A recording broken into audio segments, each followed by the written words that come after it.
மனிதனுக்கு முன்னோர்கள்ட்ட சில குணங்கள் வருங்கிறான். எங்கள் தாத்தாவோட குணம் சிலது என்கிட்ட இருக்கும், எனக்கு தெரியாது. முன்னோர்களுடைய குணம் வரும். நான் என்ன தான் படித்தாலும் கொண்டாலும் அது முந்திக்கிட்டு வந்து நிற்கும்.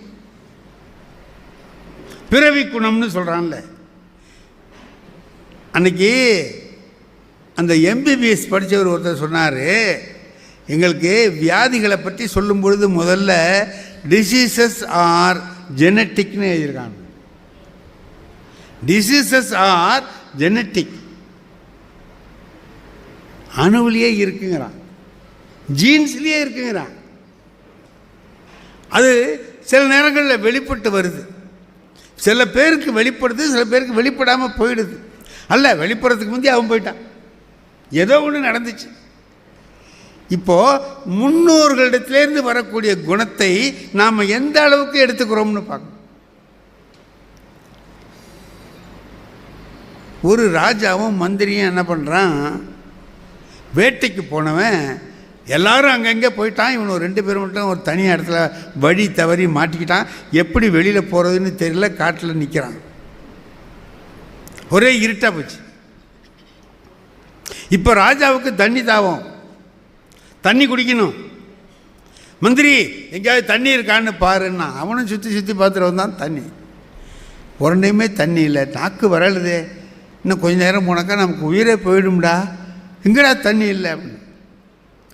மகாராஜா எனக்கும் தண்ணி தாகம் தான், நான் சுற்றி பார்த்துட்டேன், கிடைக்கல. இந்த பக்கம் 1 கிலோமீட்டர் போனேன், இங்கே 1 கிலோமீட்டர் போனேன், உரண்டையும் இல்லையே, நான் என்ன பண்ணுறதுன்னு. எங்கேயாவது தேடி கொண்டாயா, சும்மா நிற்கிற அப்படின்னு. இப்போது டக்கு டக்கு டக்குன்னு ஒரு சத்தங்க. யாரோ ஒரு கண்ணு தெரியாதவன் தடியை ஊனிக்கிட்டு வர்றான். கிட்ட வந்தான். இவங்க கிட்ட வந்தவுடனே ஐயா நீங்கள் யாருன்னு கேட்டான். அவனுக்கு பார்வை இல்லை, காட்டு வழியாக வர்றான். ஐயா நீங்கள் யாருன்னு கேட்டான். இவங்க ராஜா, நான் மந்திரி. அப்படிங்களா, எங்கே இங்கே நிற்கிறீங்க? அவர் சொன்னார், இல்லை தண்ணி பார்க்குறோம் கிடைக்கல, வேட்டைக்கு வந்தோம் நிற்கிறோம். அப்படிங்களா, நான் பார்க்கட்டுங்களா அப்படின்னா. உனக்கு தெரியுமா இங்கே? நான் தெரியாது, நானும் புதுசாக பக்கமாக போகிறேன். அப்புறம் எப்படி சொல்லுவேன்? நான் சொல்கிறேங்க ஐயா இருங்க அப்படின்ட்டு இந்த பக்கம் நின்னா மூக்கை அப்படி வச்சு இழுத்தான். இழுத்தான், இந்த பக்கத்தில் இழுத்தான், 4 பக்கத்துலேயும் அப்படியே மூச்சை இழுத்து விட்டான். சொன்னால் இந்த பக்கத்தில்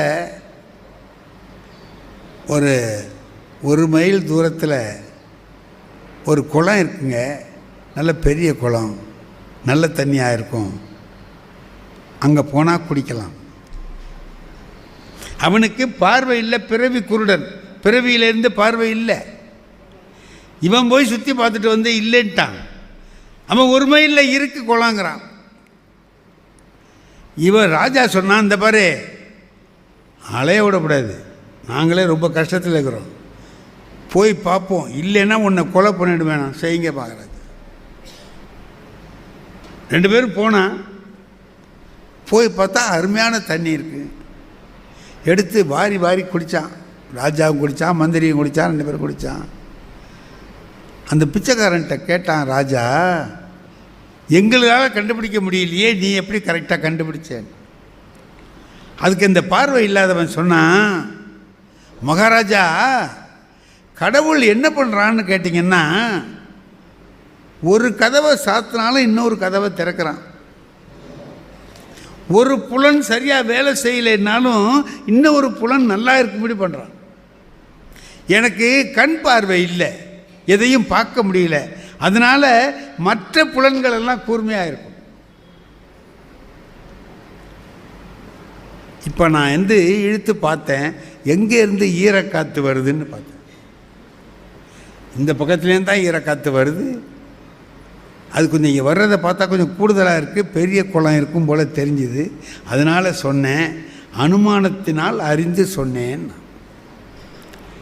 மகாராஜா சொன்னார், நாளையிலேருந்து நீ நம்ம அரண்மனைக்கு வந்துரு, டெய்லி உனக்கு ஒரு பட்டை சோறுன்ட்டான்.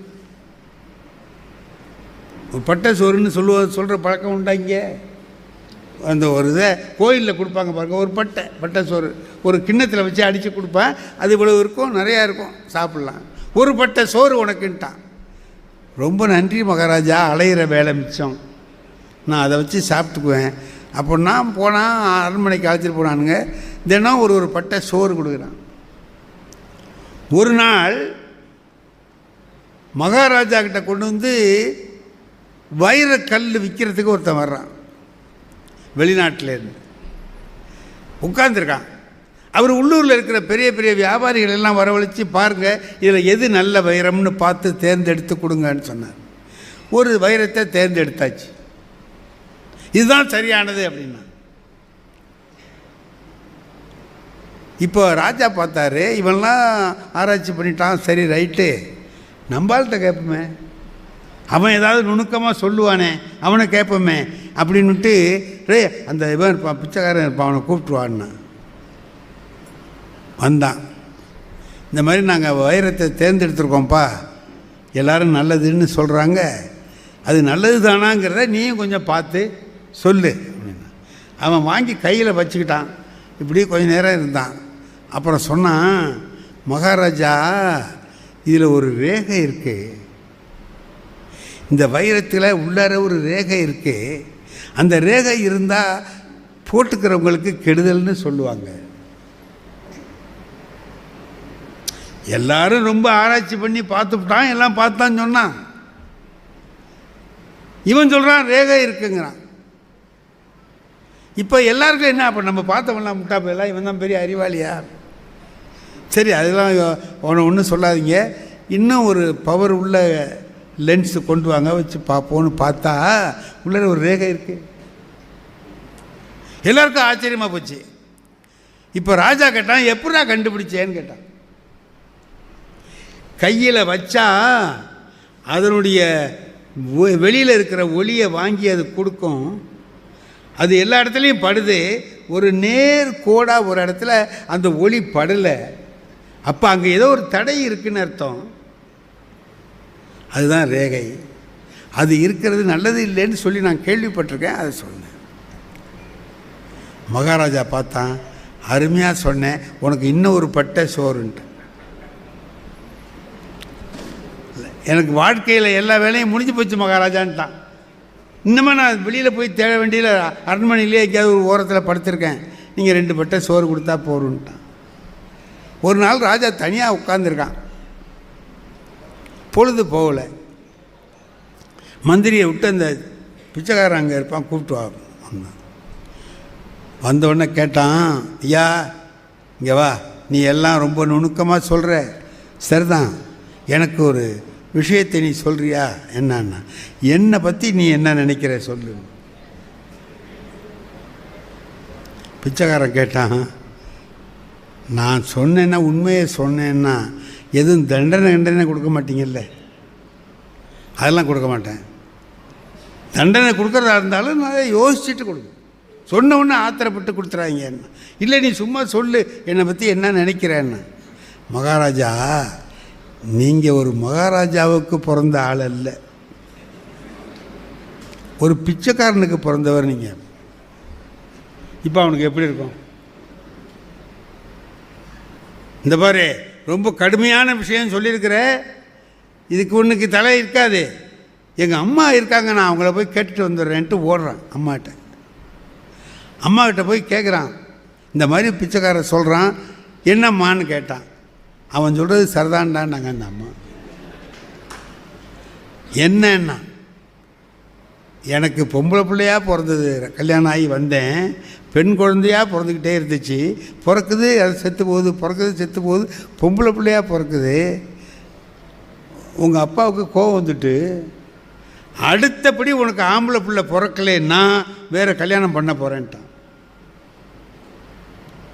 இப்போ அவங்க அப்பாவுக்கு தெரிஞ்சது, ராணியோட அப்பாவுக்கு, ஆகா பொண்ணோட வாழ்க்கை போயிட்டா என்ன பண்ணுறேன்னு, நான் பிரசவத்தை எங்கள் ஊரில் வச்சுக்கிறேன்னு சொல்லி அவள் கருவுற்ற உடனே அழைச்சிட்டு போய் அங்கே வச்சுக்கிட்டான். அதே நேரத்தில் குழந்தை பிறக்கிற மாதிரி ஒரு 10 கேஸை கொண்டாந்து வச்சுக்கிட்டான். எதுலையாவது ஒன்றில் ஆம்பளை பிள்ளை பிறந்தாலும் மாற்றிடலாம் அப்படின்ட்டு. வழக்கம் போல் இவளுக்கு பொம்பளை பிள்ளை தான் பிறந்துச்சு. ஒரே ஒரு பிச்சைக்காரி வந்திருந்தவளுக்கு ஆம்பளை பிள்ளை பிறந்துச்சு. இதை அங்கே கொடுத்து இங்கே கொடுத்து மாற்றிட்டான். அதுதான்டா நீ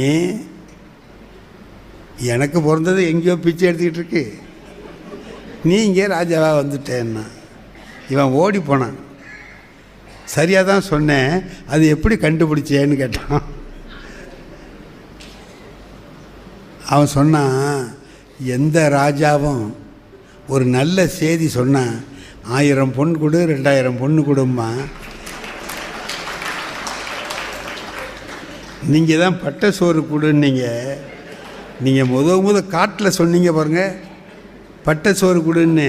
நான் அப்போவே முடிவு பண்ணிட்டேன், இவன் ராஜாவுக்கு பிறந்தவன் இல்லை. அதாவது நாம் நினைக்கிறதே இருக்கும், நினச்சது நடக்காமல் போகும், புதுசாக ஒன்று முளைக்கும். ஔவையார் சொன்னபடி பார்த்தா இணையாலும் ஈசை, இதெல்லாம் கடவுளுடைய வேலை, அப்படி தான் நடக்கும் அப்படின்னு சொல்லி சொன்னான். நாங்கள் எங்களுடைய வேலையை பார்க்குறோம், நம்ம கலெக்டர் அவங்க வேலையை பார்க்குறாங்க, ஆர்டிஓ டிஆர்ஓ அவங்க வேலையை பார்க்குறாங்க, இந்த அம்மா அவங்க வேலையை பார்க்குறாங்க. ஒவ்வொருத்தருக்கும் எவ்வளவு பெரிய அனுபவங்கள் கிடைக்குது வாழ்க்கையில். ஒன்று ஒரு பாடம் தானே ஒரு மனுஷனுக்கு, ஒவ்வொன்றும் ஒவ்வொரு பாடம் சொல்கிறான். நான் என்ன செய்வேன்னு கேட்டிங்கன்னா, ஒரு வகுப்பில் பாடம் எடுக்கிறதுனா அதுக்கு முன்னாடி ஒரு கதை சொல்லிட்டு ஆரம்பிப்பேன். அப்போ தான் பிள்ளைங்க ஆர்வமாக கேட்பான். அதுக்காக நாளைக்கு ராமாயணம் பாடம் குகப்படலம் நடத்தணும் போகிறேன். நாளைக்கு ராமாயணம் நடத்துவோண்டான்னு சொல்லிட்டேன். இன்றைக்கி நடத்துறதுக்கு போனோன்னா நான் வழக்கமாக ஒரு கதை சொல்லுவேன். ராமாயணத்தை ஒரு பிள்ளைகளுக்கு வேடிக்கையாக இருக்கணுமேங்கிறதுக்காக சொல்லுவேன். ஒரு இன்ஸ்பெக்டர் இருந்தார், அவருக்கு ராமாயணம் ரொம்ப நல்லா தெரியும். ராமாயணம் A to Z ஃபுல்லாக தெரியும். ஆனால் அவர்கிட்ட உள்ள கெட்ட குணம் என்னன்னா, எல்லார்ட்டையும் அதை சொல்லி சொல்லி டெஸ்ட் பண்ணுவார். ராமனோட அம்மா பேர் என்னடாம்பார், தெரியலனா இது கூட தெரியலையா முண்டான் அப்படிம்பார். அவர் ஒரு நாள் ஒரு பள்ளிக்கூடத்தில், கிராமத்தில் உள்ள ஒரு பள்ளிக்கூடத்தில் 4ஆம் வகுப்புகளை போய் ஒரு கேள்வி கேட்குறார். டேய் தம்பி எழுந்திரா நினைச்சான், ஜனகனுடைய வில்லை உடைச்சது யாருடான்னார். ஜனகனுடைய வில்லை உடைச்சது யாரு? அவனுக்கு ராமாயணம் தெரிஞ்சால் ராமன் உடைச்சான்னு சொல்லுவான். அவனுக்கு ராமாயணத்துக்கு சம்பந்தமே இல்லை. அவன் சொன்னான், நான் உடைக்கல சார் அப்படின்னா. என்ன நீ உடைக்கலையா? ஜனங்களுடைய வில்லை உடைச்ச நான் உடைக்கல சார். வாத்தியாரை திரும்பி பார்த்து கேட்குறார், ஏயா என்னையா பாடம் நடத்துகிற? ஜனகனுடைய வில்லை உடைச்சது யாருன்னு கேட்குறேன், நான் இல்லைங்கிறான் அப்படின்னா. அதுக்கு வாத்தியார் சொன்னார், அவன் அப்படிலாம் செய்ய மாட்டான் சார், அவன் ரொம்ப நல்ல பிள்ளை, எதையுமே உடைக்க மாட்டான் சார். சில பயலெல்லாம் ஸ்லேட்டு லைட்டு வாங்கிட்டு இருந்தால் உடச்சிக்கிட்டே இருப்பான். இவன் பாருங்கள் 1ஆவதில் வாங்கின ஸ்லேட்டு இன்னும் வச்சுருக்கான், நல்ல பிள்ளை சார் அவன். இவன் உடைச்சான்னு உங்களுக்கு யார் சார் சொன்னான்னு கேட்டேன்.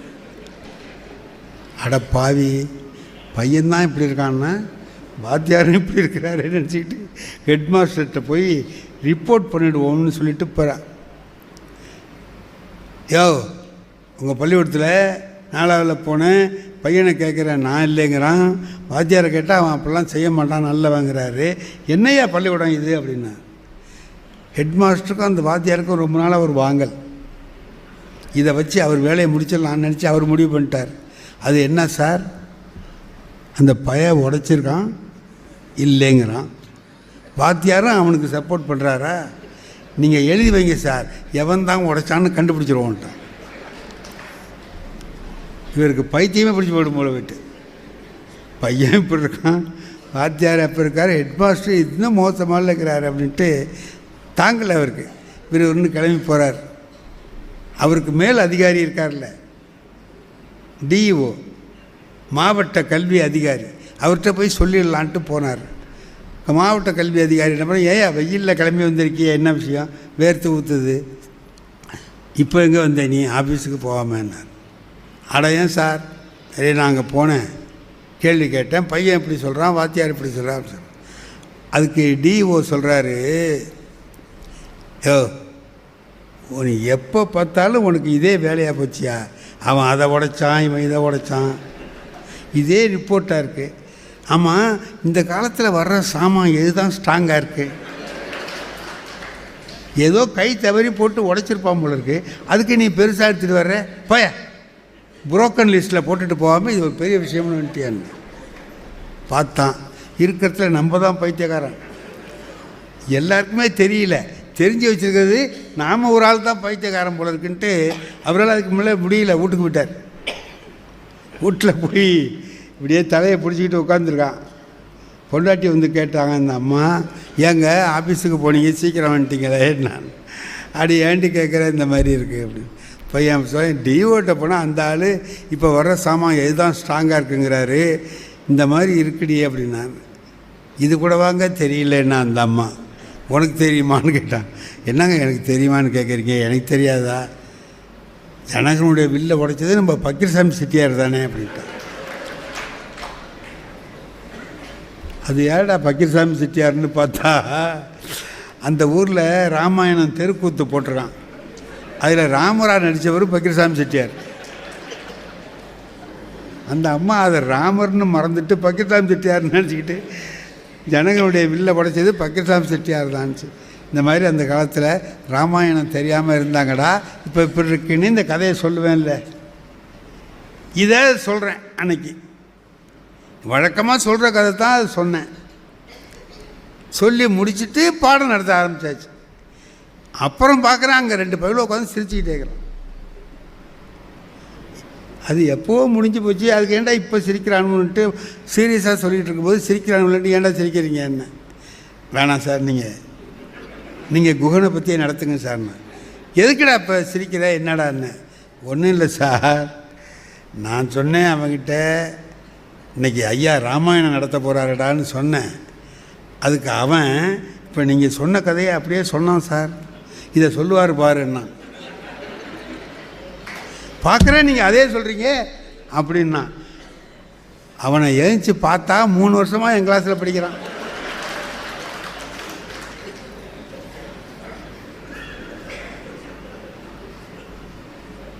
நம்ம நினச்சிக்கிட்டு சொல்கிறோம். சினிமா பார்க்க போகிற போது ஒன்று செய்வோம், உட்காந்துருப்போம், பக்கத்தில் ஒருத்தன் உட்காந்துருப்பான், அவன் சாதாரணமாக இருப்பான். கதாநாயகி என்ன பண்ணுவா, அப்படியே கிணத்துல ஏறி உளுந்து தற்கொலை பண்ணிக்கிறதுக்கு போவா. அந்த கதாநாயகி எனக்கு ரொம்ப பிடிக்கும்னு வச்சுக்கோங்க, அப்படியே ஐயோ உளுந்துருவாளோ என்னமோன்னு நினச்சிக்கிட்டு அப்படி நாக்காளியில் முன்னாடி வந்து உட்காந்துருவேன். அப்படி உட்கார்ற போது பக்கத்தில் இருக்கிறவன் சொல்லுவான், ஐயோ நல்லா உட்காரியா, நல்லா உட்காரியா, ஏன் பறக்கிற, இல்லையா தற்கொலை பண்ணிக்குவா போல இருக்கையா, வருத்தமாக இருக்க எனக்கு, நல்லா உட்காரியா, அவள் ஒன்றும் தற்கொலையெல்லாம் பண்ணிக்க மாட்டாள், உட்கார், என்ன அப்படின்னு மாட்டாங்கிறீங்க. இப்போ ஒருத்தன் வந்து காப்பாற்றுவான் பாரு அப்படின்னு. கொஞ்ச நேரம் கழிச்சு பார்த்தா அவன் வந்து காப்பாற்றிடுவான். எப்படியா இவ்வளோ கரெக்டாக சொன்னேன்னா, நான் நேற்றையும் பார்த்தேன்ல இந்த சினிமாவைங்கிறாங்க. அங்கே எப்படி பார்த்தவனுக்கு பக்கத்தில் நம்ம உட்காரப்படாதோ, அதே மாதிரி நாம் பாடம் நடத்துகிற கிளாஸில் ஃபெயிலானவன் இருக்கக்கூடாது. இருந்தான்னா கொஸ்டின் பேப்பரை அவுட் ஆக்கிற மாதிரி நம்ம சொல்ல போகிறலான்னு சொல்லிக்கிட்டே இருப்பான். இது நமக்கு அதில் கிடைச்ச ஒரு புது பாடம், அது வேறு ஒன்றும் இல்லை. இப்போ பெரிய ஆளாக இருக்கிறான், அவனுக்கு எல்லாம் தெரியும்னு நம்ம நினச்சிட்டு இருக்கோம்ல. சார் ஐசக் நியூட்டன் யாருங்க, புவி ஈர்ப்பு விசையே கண்டுபிடிச்சாரு, ஆப்பிள் வந்து விழுந்தது, நம்ம கதையெல்லாம் சொல்கிறோம். அவருக்கு எல்லாம் தெரியும்னு நம்ம நினச்சிட்டு இருக்கோம். அவருக்கும் தெரியாதுங்கிறது அவர் வாழ்க்கையில் நடந்தது ஒன்று காட்டுறார். அவர் பூனை வளர்க்குறார். அந்த பூனை தான் கடைசியில் அவர் கண்டுபிடிச்ச எல்லாத்தையும் எரிச்சு விட்டுடுது.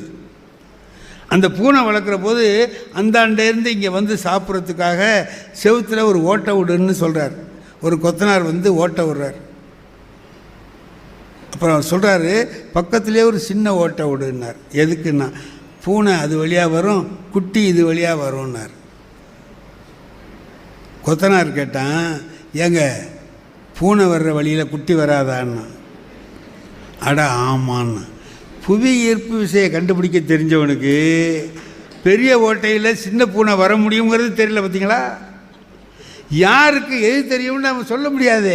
நமக்கே என் மனைவிக்கும் எனக்கும் ஒரு நாள் ஒரு போட்டி வந்துட்டு, என்ன தெரியுமா, நான் சொன்னேன் அவள்கிட்ட, சும்மா வாய் கொழுப்பாக ஏதாவது பேசுகிறது மாட்டிக்கிறது, அதுக்கு தான் வேறு ஒன்றும் இல்லை.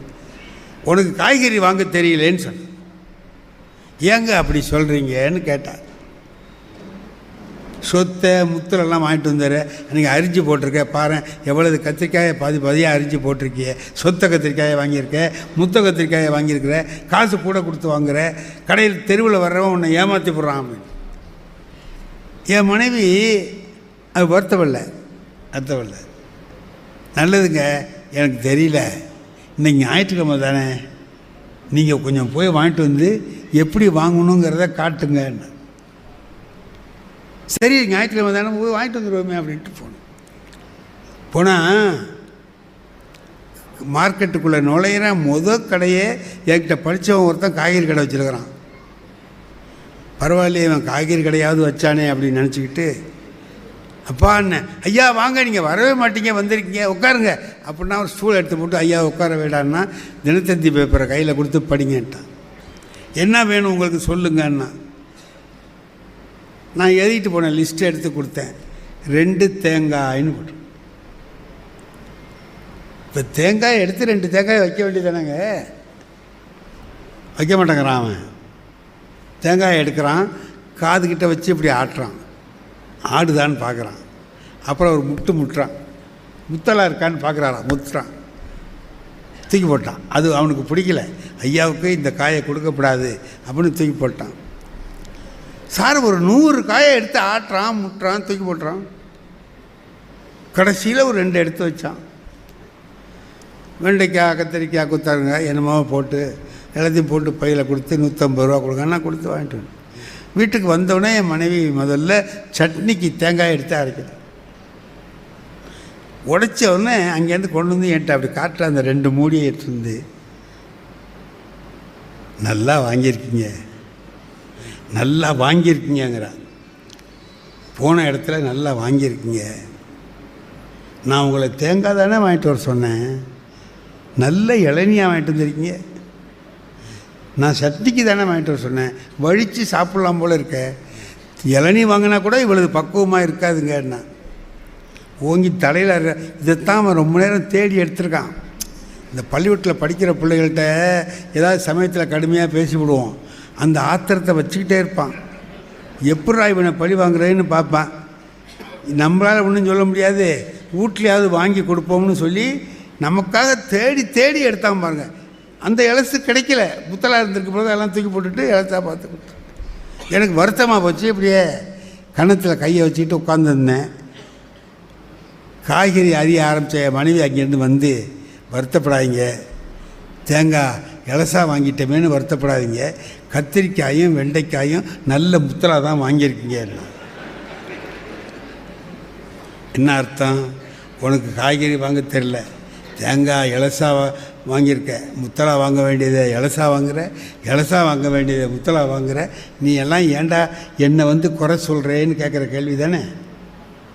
நமக்கு ஒரு சின்ன விஷயம் தெரியலையே, எங்கேயோ போகிறோம், என்னமோ சொல்கிறோம், என்னென்னமோ ஆயிங்கிறோம் ஊயிங்கிறோம். இந்த காய்கறி வாங்கிட்டு வந்து ஒரு நல்ல பேர் வாங்கணுங்கிறது நமக்கு தெரியல. சில நேரங்களில் வீட்டில் பேசுகிற பேச்சை கேட்டோம்னா நமக்கு அற்புதமாக இருக்கும்.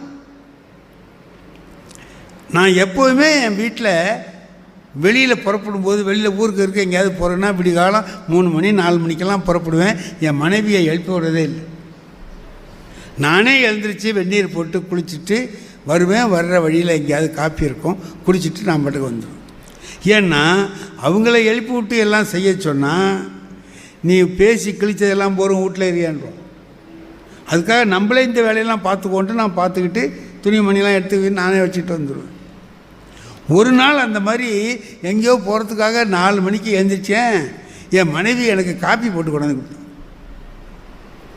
எனக்கு ஆச்சரியமாக இருந்துச்சு, இது நடக்காதே, என்ன நீ எப்படி அப்படின்னா, இல்லை நேற்று ராத்திரி உங்கள் ஃப்ரெண்டுக்கிட்ட பேசிகிட்டு இருந்தீங்கல்ல 4 மணிக்கு புறப்படணும்னு, அதை நான் கேட்டுக்கிட்டு இருந்தேன். நீ ஏஞ்சி நம்ம குளிர் நேரமாக இருக்க ஒரு காப்பி போட்டு கொடுப்போம்னு தான் போட்டேன். எனக்கு ரொம்ப பிரியமாக இருந்துச்சு. நேற்றே பாலை எடுத்து வச்சுருந்தேன், அதில் காப்பி போட்டேன் அப்படின்னா, சரின்னு ஆற்றி குடிக்கிறதுக்காக ஆற்றினேன். எங்கள் வீட்டில் நாங்கள் ஒரு நாய் வளர்க்குறோம், நல்ல நாய். நான் எது சாப்பிட்டாலும் அதுக்கு பிடிக்காது, லொல்லு லொல்லு லொல்லுன்னு கத்துது. நான் காப்பி குடிக்கிறேன்னா அது கொடுக்காமல் குடிக்கிறேன்ட்டு கத்துது. நான் என் மனைவிட்ட கூப்பிட்டு சொன்னேன், நாய் கத்துது, என்னை குடிக்க விடாது போல இருக்கு, இந்த பால் மிச்சம் வச்சிருக்கியே அதெல்லாம் எடுத்து நாய்க்கு ஊற்றவான்னு கேட்டேன். உள்ளார இருந்து என் மனைவி சொன்ன செய்தி என்ன தெரியுமா, ஊற்றி விடாதீங்க, நாய்க்கு பழைய பால்லாம் ஊற்றினா வயிற்றுக்கு ஆகாதுன்ட்டான்.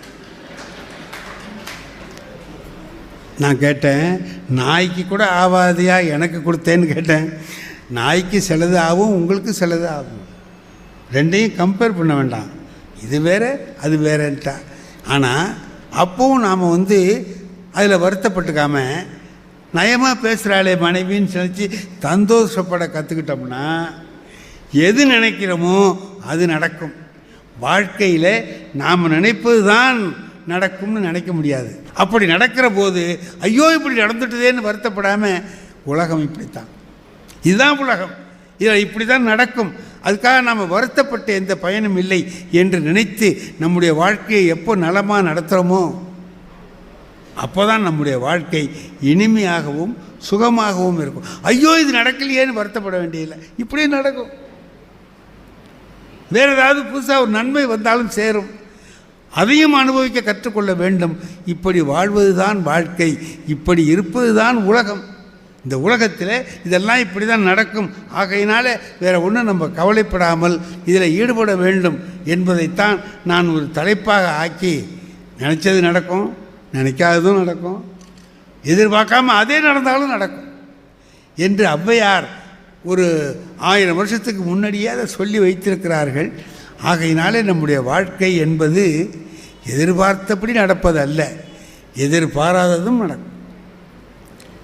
வாழ்க்கையில் நான் தெரிந்து கொண்டது இது வரைக்கும் என்னன்னு கேட்டால், இருக்கிறத வச்சு சந்தோஷமாக வாழ கற்றுக்கணும், இல்லாததை நினச்சி வருத்தப்படக்கூடாது.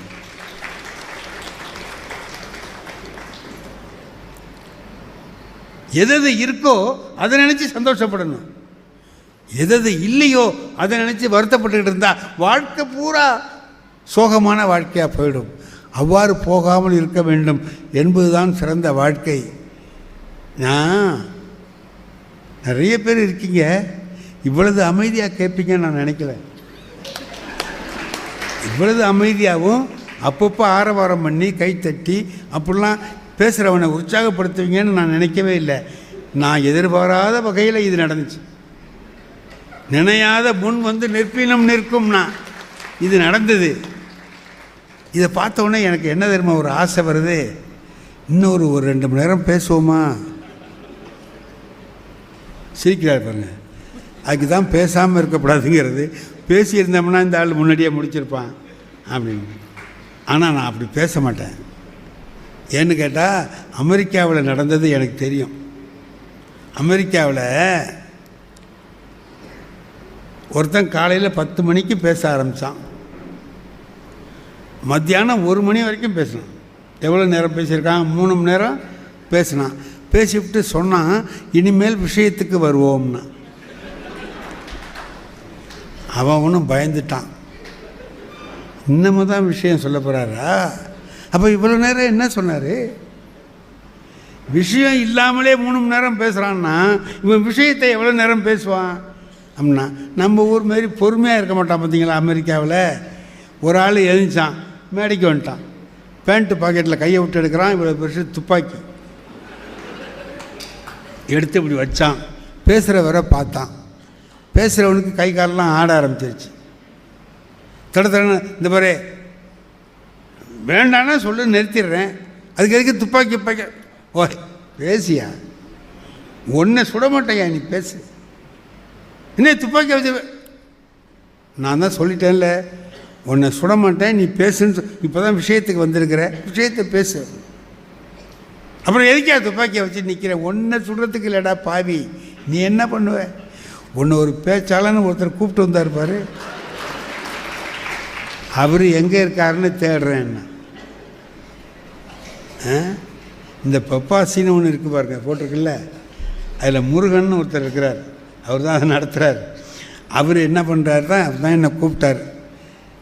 இப்போ நான் இதுக்கு மேலேயும் பேசினா யாருக்கு ஆபத்து வரும்? முருகனுக்கு ஆபத்து வரும். இதுக்கெல்லாம் ஆபத்து வரப்படாதேங்கிறதுனால தான் இந்த அளவில் நிறைவு செய்கிறேன். நன்றி.